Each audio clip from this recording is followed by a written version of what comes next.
Denny Hamlin scored a fifth-place finish at Dover, his second top-5 result in 3 weeks. You would think the Joe Gibbs Racing driver would have been happy with the finish. You would be wrong. Instead, the 3-time Daytona 500 winner went off, not even attempting to hide his frustration, not only calling out his pit crew for their mistakes at the Monster Mile, but for the last several seasons and how they've cheated him out of numerous wins.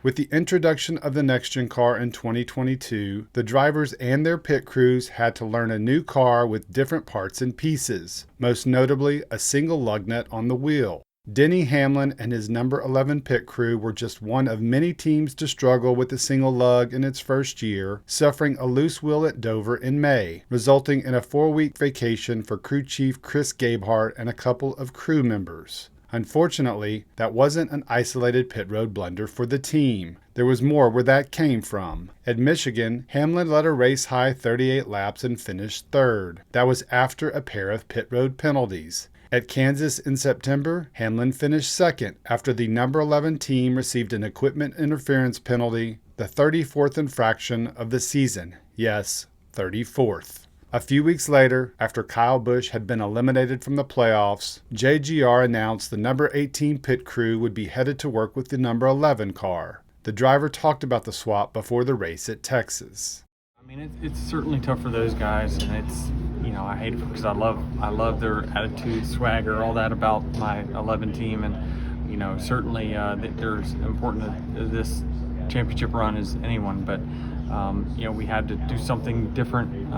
Certainly the results at the end of the day, with the intricacies were tough, but this is a kind of a JGR decision, and they felt like this is the best avenue to getting the quickest results in the shortest amount of time, was just replacing an entire team versus one person or the other. Fast forward to the 2023 season. This year, the driver has led by bad example early in the year, incurring a couple of shortcutting the course penalties at COTA and a couple of speeding infractions on pit road at Richmond. And unsurprisingly, the pit crew struggles have continued this season. It's happened multiple times where the pit crew has had long pit stops, costing Hamlin not 1 or 2 spots, but 5 or more consistently. On Monday at Dover, it happened again. The perfect example occurred at the end of Stage 1 when he came into the pits in second. He exited 9th. Another slow stop, another 7 spots lost. When the day was done, and remember, Hamlin finished 5th, he had lost 21 spots on pit road for the entire race. After the race, during an interview with SiriusXM NASCAR radio reporter Claire B. Lang, a frustrated Hamlin unleashed on his pit crew, throwing them under the bus for their repeated mistakes, not just this year, but for the last several seasons.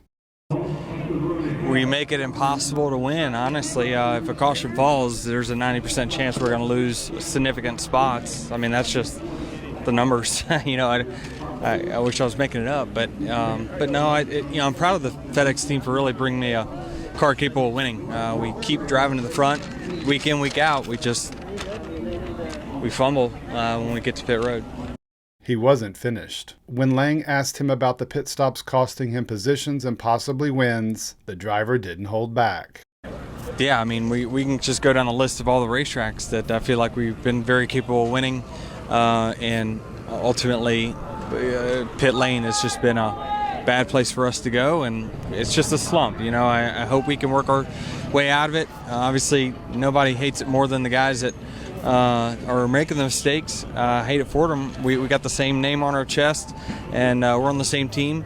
But ultimately, the last couple of years, it's just been atrocious and real bad. And I just, I'm missing out on wins that we should be winning.